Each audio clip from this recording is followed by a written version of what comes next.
Christina from Creations with Christina, and welcome back to my YouTube channel. Today I'm going to show you how I have my countertops arranged. I did do a little bit of reworking, plus we added a little addition to the countertops. We created a pegboard backsplash. That's hard to say. I'm going to start right here. This is a fruit basket that we purchased 3-4 years ago when we renovated our kitchen, and it's great for up here. What I did was I use it for any kind of new products that I purchased, or if I'm going to work on a project. I have everything in here. These are nice size baskets, and what I like is that I can actually take these out and take them right over to my desk. I found this at Sam's Club. I don't think Sam's Club still has this. I just really liked it and thought it would be great in my kitchen, and it turned out I couldn't use it, but I held on to it thinking I could probably use it in my craft room at some point, and I was able to. So I really like this. I have newer stuff towards the top and just some miscellaneous things down the bottom. Moving down my wall, this is a wooden display that I picked up quite some time ago from Michael's. I've had this for a couple years, and it's been moved around into my room several times. Right now I just have a photo of Scott and Ethan and I from Christmas, I think like 2 years ago, and then I have a little box here of flowers in jars that I need to just change out the flowers because I think those are probably fall flowers. Next up is just this little section. This is where the pegboard comes in handy. We got 2 of these baskets. Actually, I ended up buying 3 additional baskets, but right here in this section are 2 baskets.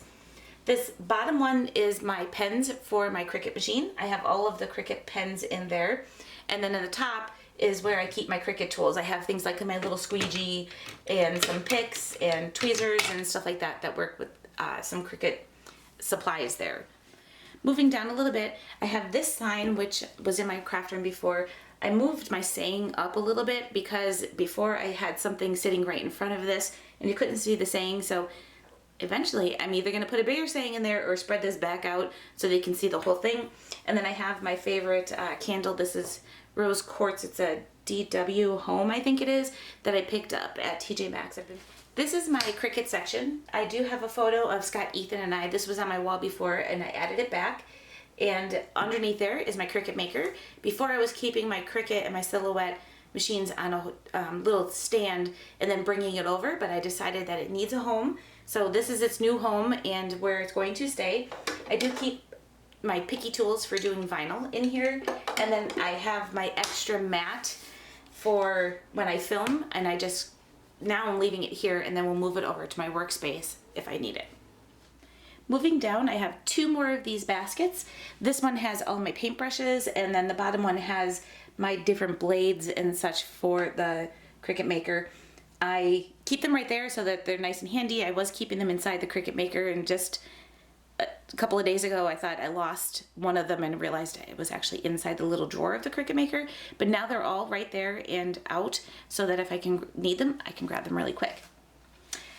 Right next to that is, if you watched my tool drawer organizing video, I was trying to find a place to keep my punches, my punch boards.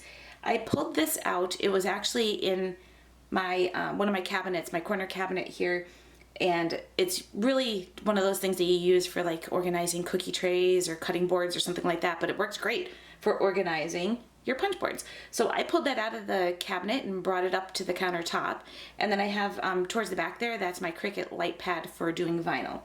It's also how I'm hiding one of my outlets.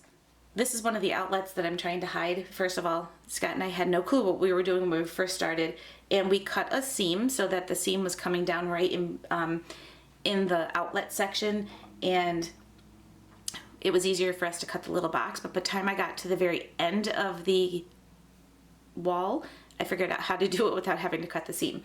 So I'm using that little display there to hide this. It worked. It did what we needed it to do, and I don't really like looking at my outlets anyway. It doesn't bother me in my kitchen, but for some reason it's bothering me in my craft room. So that just stays there, and you don't even know there's an outlet there. As a matter of fact, if we just pan over this way, there's an outlet behind my sign, and then down at the very end where my basket is, there's an outlet there, which my picture of Scott, Ethan, and I is hiding that one if you're looking at it straight on. We're at the very corner now on last part of my countertop section here. I have the light turned off because it is very bright and probably would be hard for you guys to see. So these two cases right here are my pencils. One of them is my Prisma pencils, the other one's my polychromo pencils. I keep those right out here. And then right above that is another one of those baskets, and in there I have things like my Gamma and my blending stumps for working with pencils.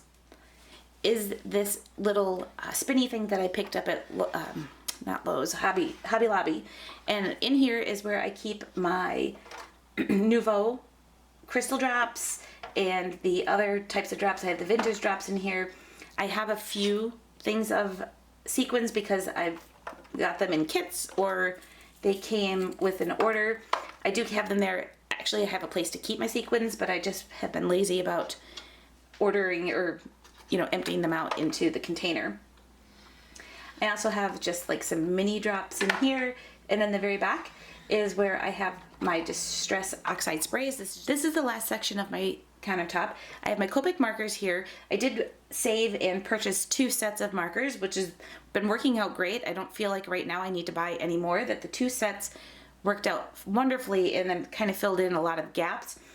The storage containers that came with, or the way they were packaged, I kept those and then just used those to keep my markers on their side and sitting right here on display.